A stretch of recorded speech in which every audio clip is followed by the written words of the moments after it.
Do you have a dream to speak English? Do you want to speak English fluently? Are you thinking about speaking English?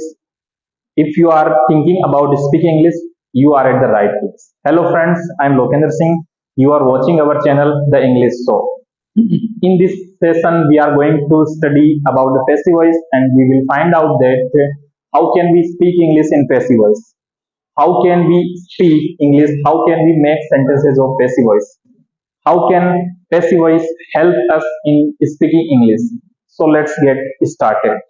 In this session, we are going to study about the passive voice, and you can see how to speak English in passive voice, and there are some English sentences of passive voices. Passive voice के कुछ sentences दिए गए हैं और passive voice जो है वो हमारे लिए बहुत ज्यादा महत्वपूर्ण है और कक्षा 10th, कक्षा 11th, 12th और सभी क्लासेस के अंदर ये बहुत ज्यादा महत्वपूर्ण है। जैसे आप देख सकते हैं कि कुछ सेंटेंसेस आपके सामने है और इन सेंटेंसेस को हम आज अंग्रेजी में कन्वर्ट करेंगे, ट्रांसलेट करेंगे। आप सभी को सबसे पहले ये पता होना चाहिए कि ये अलग अलग प्रकार के हैं, जिसमें सिंपल सेंटेंस भी है। जैसे ये वाक्य जो है, तुम्हारे भाग्य को नहीं बदला जा सकता है। कल हमने पढ़ा था पैसिव वॉइस में what is the difference between active voice and passive voice. Can you tell us? कोई बता सकता है पैसिव वॉइस और एक्टिव वॉइस में डिफरेंस क्या था?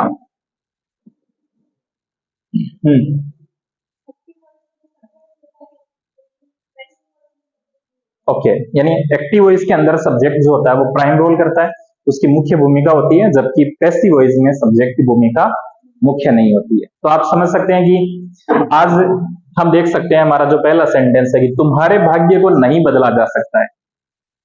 सबसे पहले किसी भी टेंस को, किसी भी सेंटेंस को फर्स्ट ऑफ ऑल अगर हमें ये देखना है कि इसमें वाक्य एक्टिव वॉइस है या पैसिव वॉइस है, तो हम सबसे पहले क्या करेंगे ये हम देखेंगे। तुम्हारे भाग्य को नहीं बदला जा सकता है। सबसे पहले क्रिया के ऊपर जाइए आप। क्रिया क्या है इसमें? बदला जाना, यानी चेंज किया जा सकता है। क्या नहीं बदला जा सकता? तुम्हारा भाग्य। क्या इसमें आया कि कोई बदल सकता है? क्या इसमें बात भी है हु की? क्या इसके अंदर ऐसा कोई है कि who can change your destiny, who can change your luck, who can change your Fortune? तुम्हारा भाग्य कौन बदल सकता है? ऐसा कुछ वाक्य में आया? अगर हमें सब्जेक्ट वाक्य में नजर आए, इसका मतलब है कि ये वाक्य कौन सा है? एक्टिव वॉइस का है। लेकिन इसमें कोई भी तुम्हारा भाग्य नहीं बदल सकता, ऐसा वाक्य नहीं है। वाक्य की शुरुआत है तुम्हारे भाग्य को नहीं बदला जा सकता है। तुम्हारी नियति, तुम्हारा जो लक है, तुम्हारा जो भाग्य है, उसे बदला नहीं जा सकता है। तो सबसे पहले अगर हम पैसिव वॉइस बनाते हैं तो सबसे पहला काम क्या होता है? पैसिव वॉइस का स्ट्रक्चर। अगर आपको पैसिव वॉइस के सेंटेंस सीखने हैं जो हमारी डेली लाइफ में काम आते रहते हैं, ठीक है, इसमें सबसे पहला काम क्या होता है? स्ट्रक्चर। तो आप बताएंगे सबसे पहले क्या आएगा? स्ट्रक्चर जो है इसके आएगा ऑब्जेक्ट, यानी हमें सब्जेक्ट की जगह क्या लेना है? ऑब्जेक्ट। ऑब्जेक्ट के आगे क्या लेना है बताओ? हेल्पिंग वर्ब लेंगे। शाबाश। हेल्पिंग वर्ब के साथ अगर वाक्य नेगेटिव है तो आप नॉट ले सकते हैं, और अगर नेगेटिव नहीं है तो आप सीधा लेंगे वर्ब की थर्ड फॉर्म। अगर सब्जेक्ट वगैरह दिया जाए तो आप ले सकते हैं, और अगर नहीं दिया जाता है तो आप सीधा ले लेंगे अदर। पहला सेंटेंस है जिस पर आते हैं। सबसे पहले क्रिया क्या आपकी? बदलना। और ऑब्जेक्ट फाइंड आउट करने के लिए सबसे पहले हम क्या देखते हैं? हमें यह पता होना चाहिए कि क्या जो है इसका उत्तर, यानी क्रिया का प्रश्न पूछा जाना। और क्रिया से हम जब प्रश्न पूछेंगे बदला जा सकता है, तो प्रश्न पूछें क्या बदला जा सकता है या किसे बदला जा सकता है। तो क्या और किसे का जवाब क्या आ रहा है? तुम्हारे भाग्य को। तो आपका जो सब्जेक्ट है यानी इस वाक्य में मिसिंग है, और ऑब्जेक्ट जो है वो क्या आपका? तुम्हारा भाग्य। तो इंग्लिश में हम सबसे पहले लिखेंगे योर डेस्टिनी लिख सकते हैं। देखो बहुत सारे अलग अलग वर्ड है। योर फॉर्च्यून, तुम्हारा भाग्य। लक भी होता है, लक भी क्या होता है? भाग्य। ठीक है, तो योर डेस्टिनी या योर फॉर्च्यून नेगेटिव सेंटेंस है। अब वाक्य के अंदर देखेंगे कि टेंस की बात करेंगे तो सकता है, सकती है दिया गया है। यानी अगर हम देखेंगे कि सकता है, इसका मतलब है कि यहां कई लोग देखेंगे ता है ती देखकर इस वाक्य को प्रेजेंट सिंपल समझ लेते हैं। लेकिन we don't have to make this mistake, हमें ये गलती नहीं करनी है। हमें देखना है कि वाक्य के अंदर बात हो रही है किसकी, आपकी एबिलिटी की, आपकी कैपेबिलिटी की, आपकी कैपेसिटी की, यानी क्षमता की बात हो रही है। इसलिए हमें यहाँ पर जब हम करते हैं कि ऐसा हो सकता है ना, तुम कोई काम कर सकते हो, तुम्हारे अंदर योग्यता हो, तो यहाँ पर आप देख सकते हैं कि सकता है, इसका मतलब है क्या आएगा, कैन। तो आप नेगेटिव है तो क्या लेंगे, your Fortune, your destiny can't.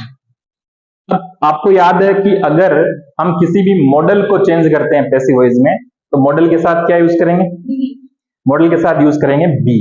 Okay, your Fortune या your destiny can't be changed, आपका भाग्य बदला नहीं जा सकता।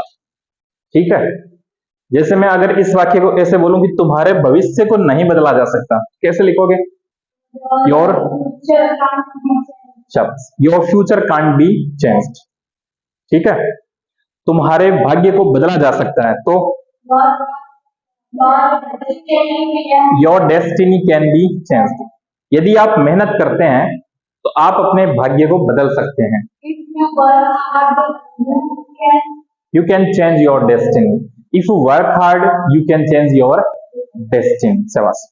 यहाँ पर जो लिखा है कि योर डेस्टिनी, सबसे पहले हमने ये जो लिखा है, ये योर डेस्टिनी, योर लक, ये क्या है आपका ऑब्जेक्ट। फिर हमने क्या यूज किया, हेल्पिंग वर्ब। ऑब्जेक्ट के आगे हमने हेल्पिंग वर्ब क्या लगाई, कैन। क्यों, क्योंकि वाक्य के अंदर आया सकता है। जैसे ये मैच जीता जा सकता है, कैसे बनाओगे इस वाक्य को, this match can be won, this match can be won, इस मैच को जीता जा सकता है। ठीक है, इस प्रतियोगिता को जीता जा सकता है, this competition can be won. प्रतियोगिता के लिए क्या यूज कर सकते हैं, कॉम्पिटिशन। ओके, चलिए अगले वाक्य पर आते हैं।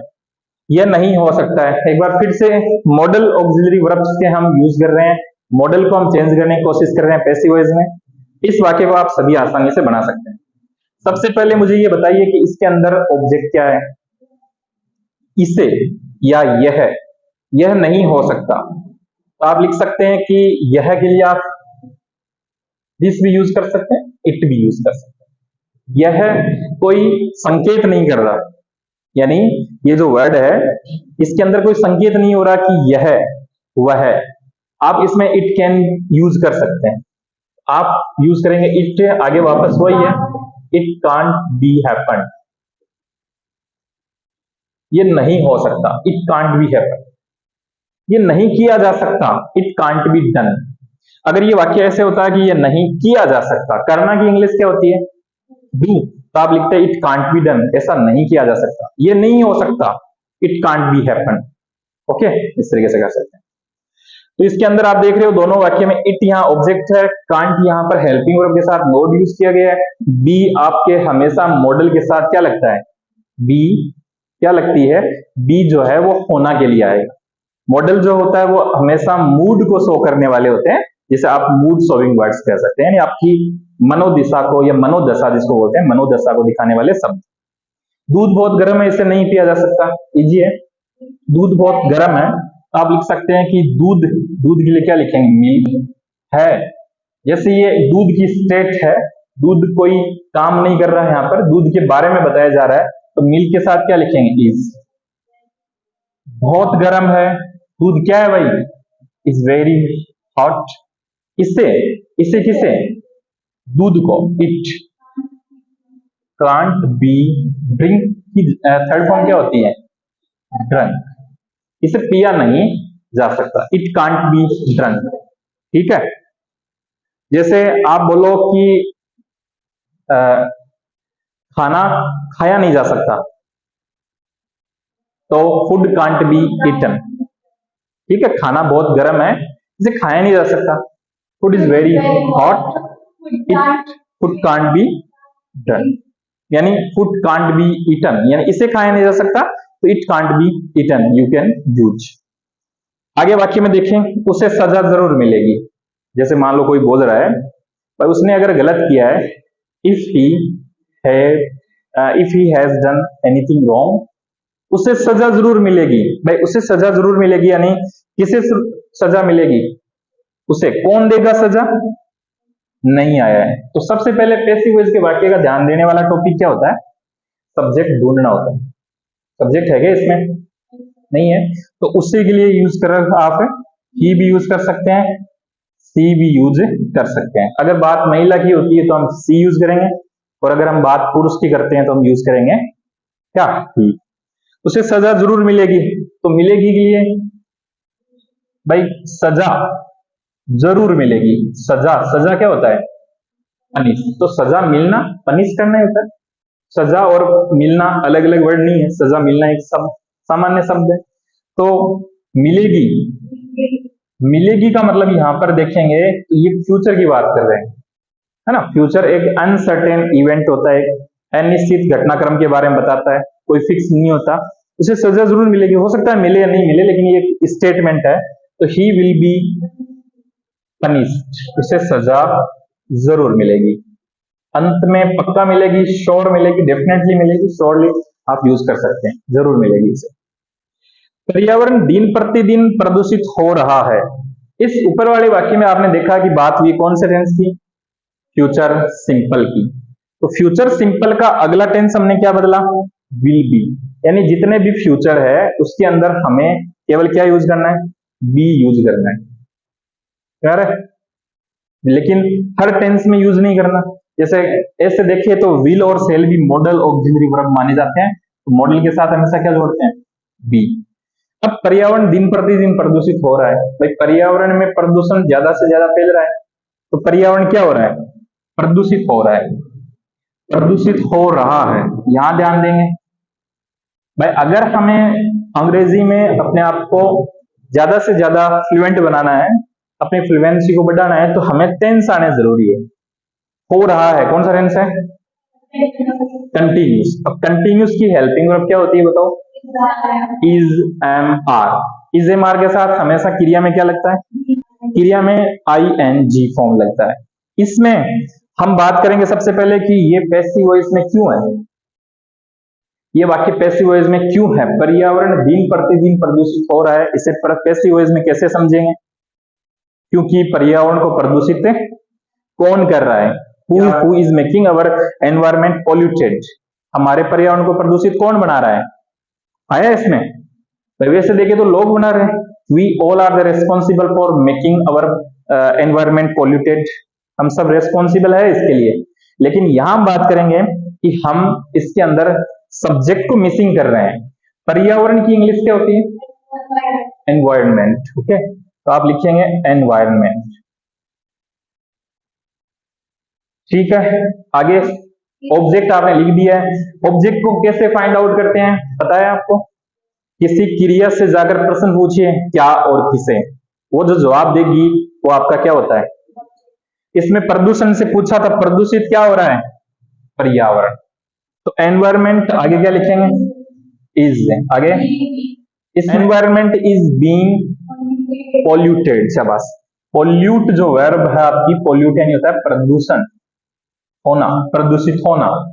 अब जो शेष रह गया, एनवायरमेंट इज बीइंग पॉल्यूटेड यानी पर्यावरण प्रदूषित हो रहा है दिन प्रतिदिन। तो डे बाय डे आप यूज कर सकते हैं। क्या यूज करेंगे? Day by day, day by day. ठीक है, साल दर साल, year by year, year after year भी कर सकते हैं जैसे, है ना। Day by day, year after year है, साल दर साल। यदि तीसरा विश्व युद्ध लड़ा जाता है तो यह पानी के लिए लड़ा जाएगा। अच्छा सेंटेंस है। यदि, यदि की इंग्लिश क्या होती है? क्या लड़ा जाता है भाई? क्या लड़ा जाता है? तीसरा विश्व युद्ध। तो इफ द थर्ड, जो आपका द है वो हमेशा आपके, एक तो होता है ऑर्डिनल और एक होता है कार्डिनल, यानी विशेषण होते हैं। इनसे पहले थर्ड, फर्स्ट, सेकंड, इनसे पहले क्या यूज होता है? द। तो इफ द थर्ड विश्व युद्ध की इंग्लिश क्या होती है? World war. क्या विश्व युद्ध जो है क्या वो सब्जेक्ट है? ऑब्जेक्ट है। लड़ेगा कौन? पीपल फाइट करते हैं, लोग लड़ते हैं। तो if the third world war, यहां आप देखेंगे लड़ा जाता है, कौन सा टेंस है? Present simple. प्रेजेंट सिंपल में पैसिव वॉइस में हम क्या यूज करते हैं? Is am are. Present simple का पैसिव वॉइस बनाएंगे तो क्या यूज करते हैं? Is am are. तो थर्ड वर्ल्ड वॉर जो है वो सिंगुलर ही होगा भाई, ऐसा नहीं है कि फर्स्ट सेकंड दो तीन हो गए तो प्लूरल हो गया, नहीं। जितने भी आपके जो शब्द है, संख्या है, इनके साथ पर्टिकुलरली आपको यूज करना है, सिंगुलर वर्ब यूज करनी है। यदि तीसरा विश्व युद्ध इज हमने यूज कर दिया, if the third world war is, लड़ना, फाइट, फाइट की third form fought. If the third world war fought, अगर तीसरा विश्व युद्ध लड़ा जाता है तो क्या होगा? ये पानी के लिए लड़ा जाएगा, ये का मतलब इट या दिस कर सकते हैं। तो देन इट यानी यह लड़ा जाएगा। अब लड़ा जाएगा तो क्या आएगा? Will be fought. It will be fought, ये लड़ा जाएगा किसके लिए? It will be fought for water, ये पानी के लिए लड़ा जाएगा। तो आपका वाक्य हो जाएगा it will be fought for water. ठीक है, तो इस तरीके से है। दूसरा विश्व युद्ध लड़ा गया, इसकी इंग्लिश कैसे होगी? The second world war was fought. दूसरा विश्व युद्ध लड़ा गया, जैसे कब लड़ा गया था? इन 1939, है ना? It was fought between 1939 to 1945, यानी 1939 से 1945 के बीच में लड़ा गया था।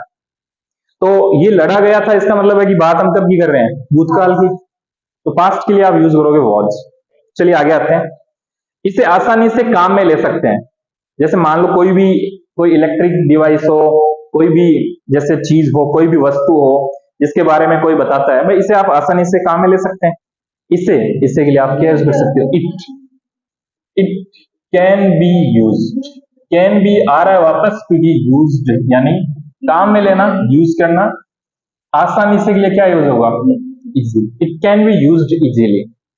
इसे काम में नहीं लिया जा सकता तो it can't be used. It can't be used, इसे काम में नहीं लिया जा सकता।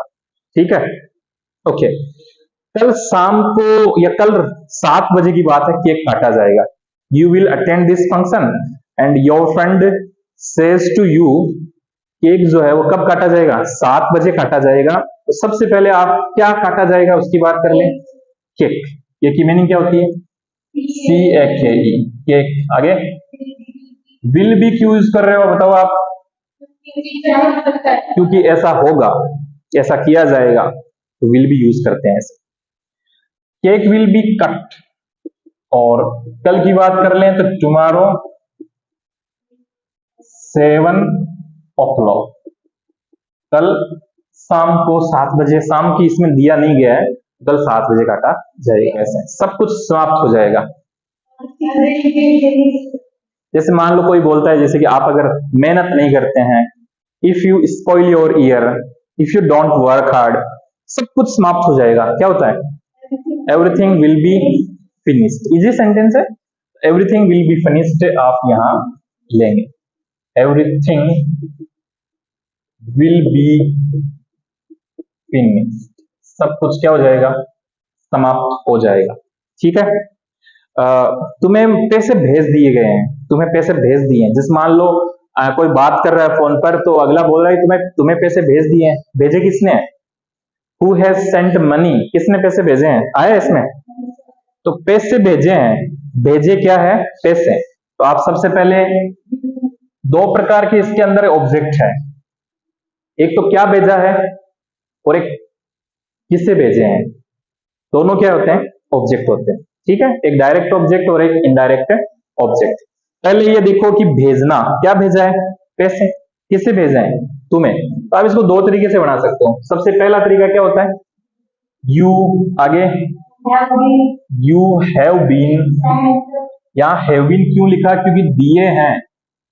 अब ये दिया है, दिए है, जो भी है दे चुका है, इसके अंदर आप हैज और हैव के साथ क्या यूज करोगे? बीन। और वर्ब की तो हमेशा क्या आती है? Third form. तो you have been sent money, तुम्हें पैसे भेजे जा चुके हैं या तुम्हें पैसे भेज दिए गए। अब दूसरा तरीका इसका क्या होता है? दूसरा तरीका यह भी है कि मनी हैज बीन सेंट आगे आएगा टू यू। बाई यू तो आएगा नहीं इसमें, क्योंकि बाई इसमें हमेशा सब्जेक्ट के साथ काम आता है। किसने भेजे हैं, आया इसमें किसने। जैसे मान लो अगर ये वाक्य ऐसे होता है कि मैंने तुम्हें पैसे भेज दिए हैं, तो मैंने अगर आ जाता तो सब्जेक्ट क्या आ जाता, मैंने। किसने भेजे, मैंने बोला who has sent money to you, तुम्हें पैसे किसने भेजे हैं।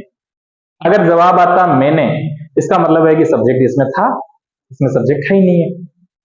ठीक है, इस तरीके से आप वाक्य कर सकते हैं।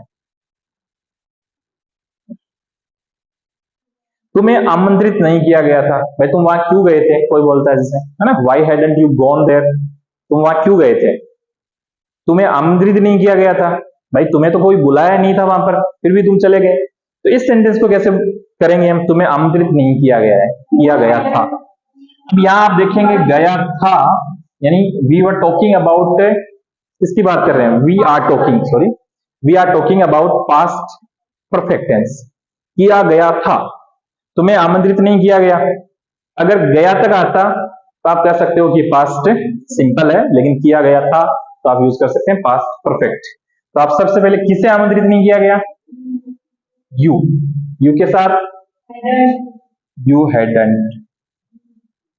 हैडंट, जैसे इस ऊपर वाले वाक्य में आया था हैव बीन, लेकिन इसके अंदर आएगा हैड प्लस नॉट बीन, और एक सिंपल सा सेंटेंस वर्ड आएगा आपका इनवाइटेड। लाइक आमंत्रित करने का मतलब क्या है, invited. You hadn't been invited, हमें सूचना नहीं दी गई। अब जैसे कोई बोल रहा है कि हमें तो सूचना दी नहीं गई, हम कैसे आते वहां पर, है ना, how did we come there, हम वहां कैसे जाते हैं, हमें तो सूचना ही नहीं मिली। तो किसने सूचना दी, कोई आया, क्या नहीं मिली, किससे, दोस्त आपकी क्या है इसमें, ऑब्जेक्ट है ना। There are two object in this sentences. अब इस वाक्य को आप आराम से बना सकते हैं। पहला काम ये देखने का होता है कि इसमें वाक्य कौन से टेंस का है। ये बात कब की हमें सूचना नहीं दी गई, यानी ये भूतकाल की बात है, हमें सूचना नहीं मिली है। अगर ये प्रेजेंट में आता तो प्रेजेंट परफेक्ट में आ सकता था, लेकिन लास्ट के अंदर जैसे आई ए, है ना, था था थी थी, ऐसे जो सेंटेंसेस में वर्ड आते हैं अगर सब्जेक्ट लास्ट के अंदर, तो आप ये देख सकते हो कि टेंस कौन सा है। सबसे पहले आप कहां से शुरू कर सकते हैं, हमें सूचना नहीं दी गई है। आप वी से करना चाहते हैं तो हम लिखेंगे वी। नेगेटिव है तो वी के साथ आप हमेशा करते हैं वर के साथ करेंगे नॉट, वी वर्ड। आगे क्या है, गिवन, ठीक है, या सूचना देना, तो इन्फॉर्म भी कर सकते हैं सीधा, गिव इंफॉर्मेशन की जगह सीधा लिखेंगे वी वरंट इन्फॉर्म्ड, हमें सूचना नहीं दी गई। देना और सूचना, वी वरंट इन्फॉर्म, हमें सूचना नहीं दी गई। अब दूसरा जैसे इसमें आप करना चाहें तो हमें सूचना नहीं दी गई, वी वरंट गिवन इंफॉर्मेशन भी कर सकते हैं। वी वरंट इन्फॉर्म्ड, हमें सूचना नहीं दी गई, हमें सूचना नहीं मिली, सूचना से कर सकते हैं वी वरंट इन्फॉर्म्ड। जैसे वो कोई बोले कि आपको सूचित किया जाता है, आपको सूचना दी जाती है, या आपको सूचित किया जाता है, इसकी इंग्लिश क्या होगी, यू आर इन्फॉर्म्ड। हम सबको इन्फॉर्म किया गया है, वी ऑल हैव बीन, किया गया है, we all have been informed. मुझे इन्फॉर्म नहीं किया गया, I was not informed, I was not informed. तुम्हें सूचना दी जाएगी, यू विल बी इन्फॉर्म्ड, तुम्हें सूचना मिलेगी, you will be got information. इसमें सूचना मिलना अलग अलग है, you will be got information, you will be got information. ठीक है, लास्ट सेंटेंसेस हो गया हमारे सभी सेंटेंस, हमें सूचना नहीं दी गई। तो इस तरीके से आप एक सामान्य से वाक्य की मदद से, अगर ये नेगेटिव में है तो नोट लगाएंगे, और नेगेटिव में अगर नहीं है तो यहां नोट लगाने की आवश्यकता नहीं है। ठीक है, तो आप डेली इस तरीके से कुछ सेंटेंसेस बना सकते हैं। If you want to get fluency in speaking English,